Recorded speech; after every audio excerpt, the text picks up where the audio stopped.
শিলচর শহর বরাক উপত্যকার রাজধানী। দ্রুত বাড়ছে ওই শহরের জনসংখ্যা, সমান্তরালভাবে বাড়ছে ট্রাফিক সমস্যাও। শিলচরে যানজট নিত্যদিনের সঙ্গী, তাই বাড়ছে উড়ালপুলের দাবি। সায় দিয়েছে সরকারও, কিন্তু সমস্যা অনেক ব্যবসায়ী জমি ছাড়তে নারাজ। ফলে অনিশ্চয়তায় প্রস্তাবিত শিলচর উড়ালপুল। শনিবার বিষয়টি নিয়ে মুখ্যমন্ত্রী বলেন, শহরবাসী চাইলে উড়ালপুল হবে, সরকার উড়ালপুল নির্মাণের জন্য প্রস্তুত। এইটোতো আমি তো পাব্লিকৰ ৰিকুৱেষ্টত কৰিছোঁ। পাব্লিকে বিচাৰিলে হ'ব, নিবিচাৰিলে নহ'ব। মইতো নিউট্ৰেল মানুহ, আমিতো ঝগড়ায় পড়বেন না।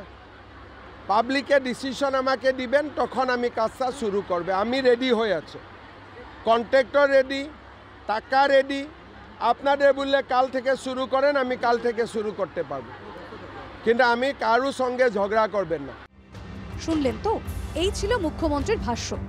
সরকার কোনো বিতর্কে জড়াতে চাইছে না। শিলচরবাসীর কোর্টেই বল ছুড়ে দিয়েছেন মুখ্যমন্ত্রী। এখানেই প্রশ্ন সরকারের সদিচ্ছা নিয়ে।